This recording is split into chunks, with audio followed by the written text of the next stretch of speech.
नमस्कार।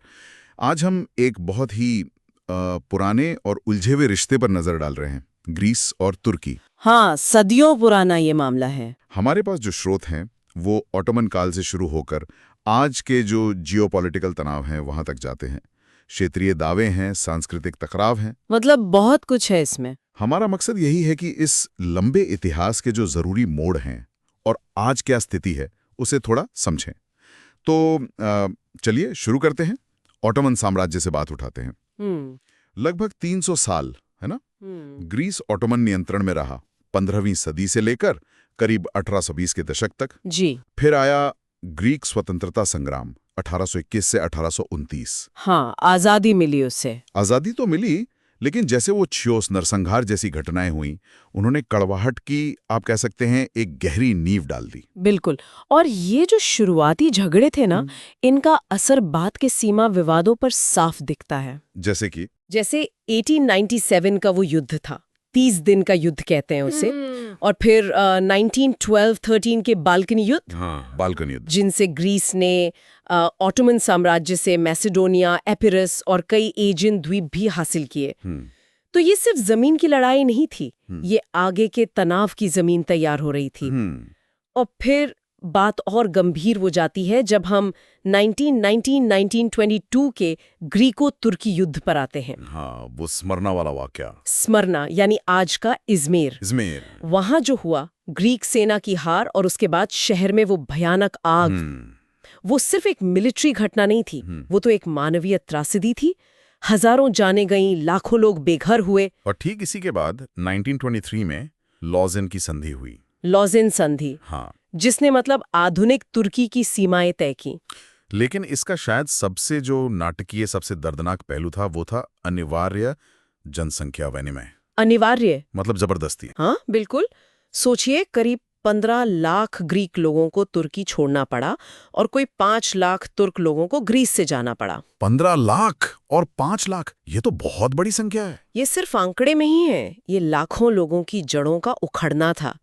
इसने दोनों देशों के समाज को, उनके ताने बाने को हमेशा के लिए बदल दिया। और 20वीं सदी के मध्य में भी मामला शांत नहीं हुआ। नहीं, बिल्कुल नहीं।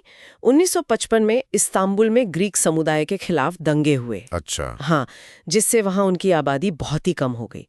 और फिर 1974 का साइप्रस संकट। साइप्रस, ये तो आज भी एक बड़ा मुद्दा है। वो द्वीप आज तक बटा हुआ है। स्रोतों के मुताबिक ये तुर्की का हस्तक्षेप, ग्रीक समर्थित तख्तापलट की प्रतिक्रिया थी। जी, स्थिति बहुत तेजी से बिगड़ी थी उस समय। ग्रीस में जो मिलिट्री हुकूमत थी, उसने साइप्रस में तख्तापलट करवाया और उसी के जवाब में तुर्की ने सैन्य कार्रवाई की। नतीजा ये हुआ कि द्वीप का उत्तरी हिस्सा तुर्की के कंट्रोल में आ गया और वो विभाजन आज तक है। एक ऐसा घाव है जो भरता ही नहीं। और ये तनाव सिर्फ जमीन तक ही सीमित नहीं रहे, है ना, ये समुद्र तक फैल गए। हाँ, बिल्कुल। एजियन सागर के विवाद, ये समुद्री सीमा, हवाई क्षेत्र, संसाधनों पर दावे, ये सब क्या है? क्या ये सिर्फ नक्शे पर लकीरों का झगड़ा है? नहीं, ये उससे कहीं ज्यादा गहरा है। ये संप्रभुता का, मतलब सोवरेनिटी का बहुत ही सेंसिटिव मुद्दा है। कैसे? देखिए, ग्रीस अपनी समुद्री सीमा 6 नॉटिकल माइल से बढ़ाकर 12 करना चाहता है। अच्छा। जिसे तुर्की कैसस बेली मानता है, यानी युद्ध भड़काने वाला कदम। हवाई क्षेत्र का उल्लंघन तो मतलब आम बात है। युद्ध की धमकी। हाँ। और 1987 और फिर 1996 में वो इमिया कार्डैक जैसे छोटे निर्जन द्वीपों को लेकर दोनों देश लगभग युद्ध के कगार पर पहुंच गए थे। सच में? छोटे द्वीपों पर? हाँ। इससे पता चलता है कि स्थिति कितनी नाजुक है। जरा सी चिंगारी। और हाल के सालों में ये पूर्वी भूमध्य सागर में गैस की खोज ने तनाव को और बढ़ा दिया है। हाँ, बिल्कुल।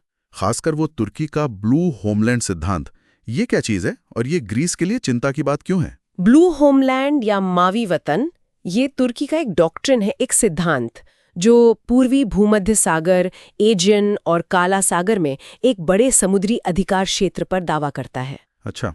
और ये सीधे सीधे ग्रीस और साइप्रस के जो एक्सक्लूसिव इकोनॉमिक जोन EEZs के दावे हैं, उनसे टकराता है। खासकर जहां ऊर्जा संसाधन हो। हाँ, बिल्कुल। 2020 में हमने देखा था कि कैसे तुर्की के खोज करने वाले जहाज और ग्रीक नौसेना के बीच तनाव बहुत बढ़ गया था। लेकिन इतनी कड़वाहट, इतने तनाव के बावजूद क्या हाल में कुछ सकारात्मक पहल भी हुई हैं? सुनने में आया है कि 2023-24 में नेताओं की मुलाकातें हुई हैं। हाँ, हुई हैं। व्यापार, पर्यटन पर फोकस, क्या ये सिर्फ दिखावा है या वाकई रिश्ते सुधारने की कोई गंभीर कोशिश? देखिए, इसे पॉजिटिव एजेंडा कहा जा रहा है। कोशिश तो है। व्यापार, पर्यटन, वीजा नियमों में कुछ ढील देना, इन प्रैक्टिकल मुद्दों पर सहयोग बढ़ाने की कोशिश हो रही है। हाई लेवल मीटिंग्स भी हो रही हैं। तो कुछ उम्मीद है? ये दिखाता है कि कम से कम तनाव कम करने और बातचीत बनाए रखने की इच्छा तो है, भले ही जो मुख्य मुद्दे हैं वो अभी अनसुलझे हैं। तो इतने सारे स्रोतों को खंगालने के बाद हम क्या कह सकते हैं? निचोड़ क्या है? एक बहुत लंबा दर्दनाक इतिहास। हाँ, जिसमें युद्ध है, बड़े पैमाने पर विस्थापन है, गहरे राष्ट्रीय जख्म है और एजियन सागर और साइप्रस जैसे जो बड़े मुद्दे हैं वो अभी भी वैसे के वैसे ही हैं। सही कहा। डिप्लोमेसी जो है वो फिलहाल तनाव को मैनेज कर रही है, संभाल रही है, लेकिन जड़ें बहुत गहरी हैं। वो ऑटोमन विरासत, संप्रभुता का सवाल, साइप्रस का मुद्दा, दोनों देशों की गहरी राष्ट्रीय पहचान। हाँ। हालिया सहयोग एक उम्मीद तो जगाता है, पर यहाँ एक सवाल है सोचने लायक। क्या ये जो साझा क्षेत्रीय हित हैं, जैसे ऊर्जा या प्रवासन, क्या ये वाकई इस सदियों पुरानी दुश्मनी की डायनामिक्स को बदल सकते हैं, या फिर ये खुद ही टकराव का एक नया मैदान बन जाएंगे? ये देखना बाकी है।